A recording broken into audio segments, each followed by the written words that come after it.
Ya Kamal Kanal Vision TV guru be information ma guru be link ke guru information be link Kanal Vision TV ku subscribe ke jalap ku share wana re lere kon biate man are ko me mgui kono me abom lo ay nuare la ne de content da wich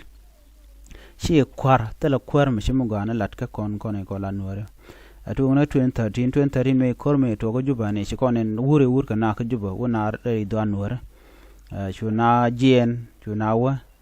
shuna bene ka ko ban gwada me so shuna bentin wona ga pan ga ko ne ring na ne dial you know ko binad biko bitik den bakan ko ngai kana no ala backup den kana kon la ngwan nuare mu kwala chola no jejen borke nuer wai ami so nuer wai ami e mediten won shika de ni te gwat ke la kep ke yo ke moy ka ngwane bataram to lo gwan yena ho ka gang ho ka dorien ban mi ci dung nuer mi ci ben la karen ko la je ko shikan gu kana no makararo de kon je doba den bi nuer bi te ka jam so la karen mat bi kan korum kan ter ka loikel so jan tana ku je bor ko no be nuer ba chola no kanete la mat mite ko korum ci to bat ci to ko on tama ala ne de kon la official nuer ke kwan wala kan gan wala kan ya palten bi kan bal bi kan to bono yen nuer muno geno de yen yin ke kuma min nang nuer so malara kon jene 2013 to 2025 you know mi jene gueja de karunde te kam do montama mugo kon ka dwech ko run ti 2013 mugi kon ka ta dana chane ya kon la de je ka ja de je to kon ka run ti chop wero so ka run wero ti te kon shushka kan kon mo long for one sa jalian run telemishi min gwa me de chol mo gwa kana me jang le titinon me dan chan yen 2013 ga juba ci kon bere rol nuare antama ci kori nyaw to ga 2025 ngod bab na nyok ben meni jongle ngod me tel mi chin to tan tam biya kor biya len gwada be no en pon jongle state gwenama so antam ne dial go ken great apnal state jongle stem right corner ci janki orial ka ko ngai ken gwan go nuare ti timu wa ka dak nuare tin kon te great apnal state jang ken tet you know ka kum Uganda ngai ken no ken neten ko tin ko kenen ba nyoko mo ba ka mak so ngai ken gwano so na me war mo kan wara dial chi war great apnal state karwade man gorke nuero bukana lat mat nuam shorin mat kan dial tele jang mo dong de no de jane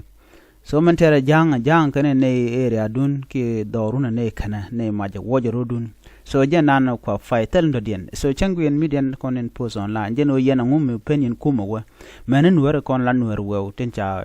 chiro mat kuma kirma yade jeno yena ngum penin de go hawre dun la kwin ngwane che dit ka kon e ko lan wer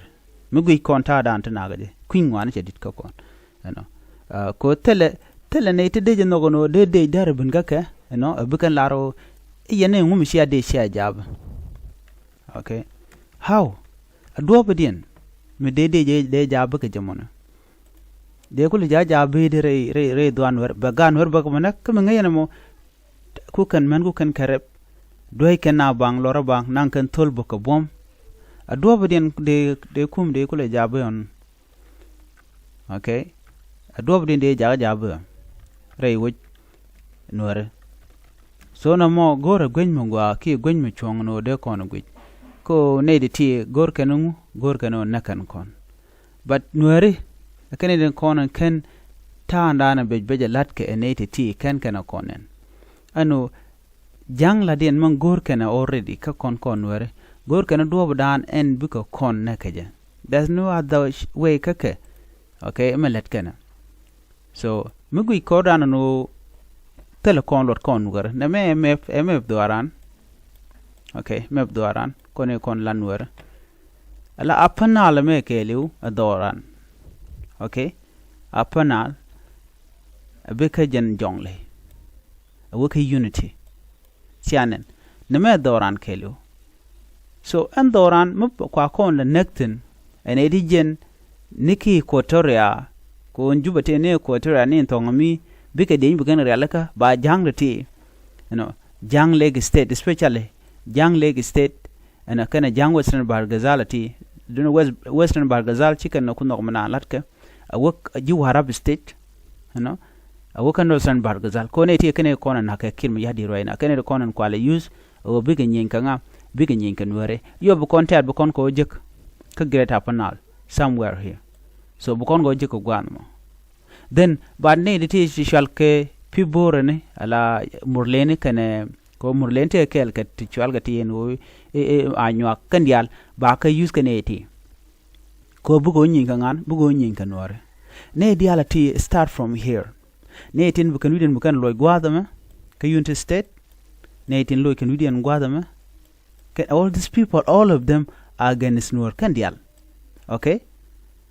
ba ne ti mu gor ko bu nyin bu kon maten dial ba ko kul fly bu ko great upper Nile state bu ko lo nyin kan wartan ko great upper Nile state jen gwadan gor kan longo de kan kep reason great upper Nile state taken ka border ke Ethiopia gor kan en border mo ko gwad mo dong de kan tweet de kan latin ci tanya gat ka gor kan de kan ka pangen ja ko tiaga long ke Ethiopia ko border mo so that is the reason but mekan koran kon kep kon ko la Nuer ko ne ti bega ko be kon bla de jek tel ne de nerun te de naka lora bang ba lar ne me politic Nuer yene shi akuma shajeling kuma te de me kutar gane greater panalon kutar gane jongle kutar gane unit state aw adobadien en kuma te di kumno mo so kare reality gor kan obnuere bika yik gujala to ka ta dan de kan nyam guje ko mixtel kon mat 2013 bo 2025 which mean that mo wa ka analysis in chala line which mean that kon wer gor kon de kon tere en kora law gor kon wich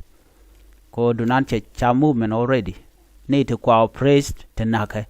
especially my last word kan need content la Nuer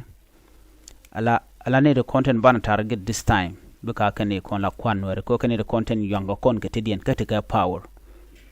to kon ka general to bit tel malar kan nobody saying anything ngwan Nuer kan kon tar ka kor kan de kon ganga Nuer ni chang ci bene jaba kan ci bene bar kan ci bene kan jang kan bit kan lora bang kala rano en general ta ke de mi bene jan lora ba eter na don kuma ne kun mun haka ka kum nu ba kulango kan ne di ti chal ka jang di ku kan weekend en Nuer ku kan weekend yene kon la kwar the moment shi yen ne ti chitalot ya tel ne de te korun ya tel Nuer bom special Nuer why am mu wo bet biawne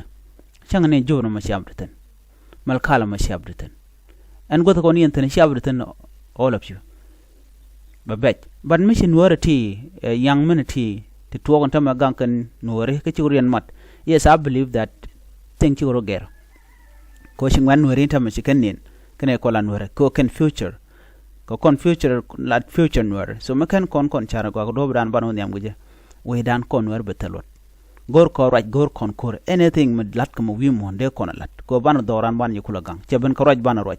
jeben ko kor ban jaf ter no mo ko chuong ne siang la ja ter ka